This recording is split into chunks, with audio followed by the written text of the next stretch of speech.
9 نومبر کو یوم اقبال منایا جا رہا ہے۔ منانا بھی خیر کس نے ہے، بس اقبال ڈے ہے، اور سرکاری سطح پر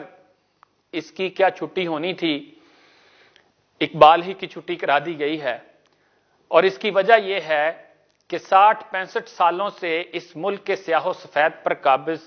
حکمران اور رولنگ کلاس جیت گئی ہے اور عوام ہار گئی ہے۔ خیر اس موضوع پر تفصیل سے بات تو کسی اور نشست میں کریں گے، فی الحال اس اقبال کی بات کرتے ہیں کہ جو روحانی اور فکری بلندی کے اس مقام تک پہنچ گیا تھا کہ اسے کہنا پڑا،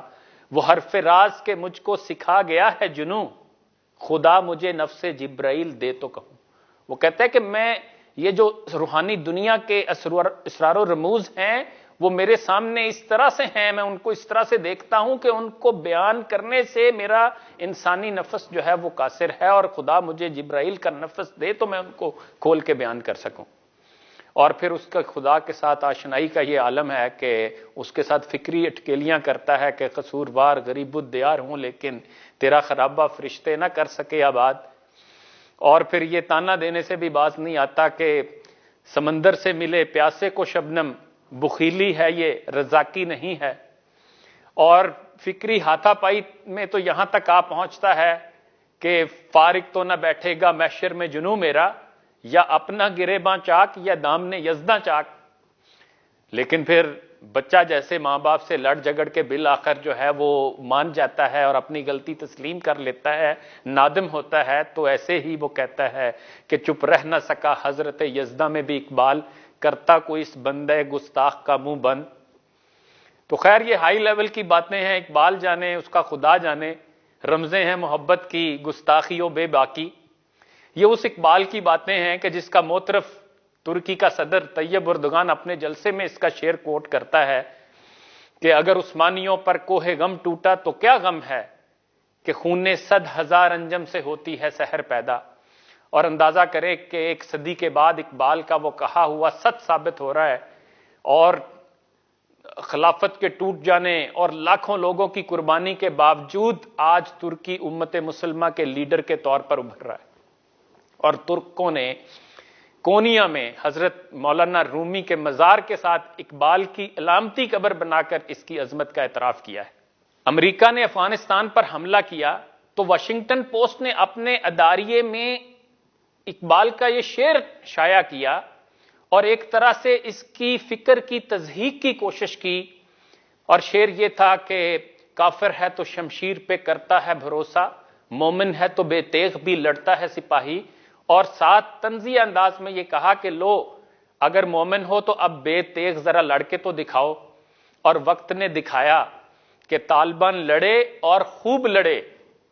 حتیٰ کہ اس سپر پاور کو افغانستان میں اپنے زخم چاٹنے کے ساتھ ساتھ طالبان سے فرار کے لیے محفوظ راستے کی بھیک مانگنا پڑی۔ اقبال کا کہا پھر صحیح ثابت ہوا۔ اس اقبال کو ایران والے اقبال لاہوری کہتے ہیں، اور وہ یہ اعتراف کرتے ہیں کہ انقلاب ایران کے لیے ان کی قوم میں جو جوش، جذبہ، ولولہ اور کچھ کر گزرنے کی تڑپ اور فکری غذا اقبال کے اشعار و فلسفہ سے انہیں ملی۔ اور انڈیا کی سابق وزیر اعظم اندرا گاندھی نے ایک موقع پر کہا کہ ہم سے غلطی ہوئی کہ ہم نے اقبال کو اون نہیں کیا اور اسے پاکستان کو دے دیا۔ یعنی ان کا مطلب یہ تھا کہ ہم اگر اسے اپنا قومی شاعر بناتے تو آج دنیا میں ہمارا وقار بڑھ جاتا۔ اقبال کے لکھے گئے نغمے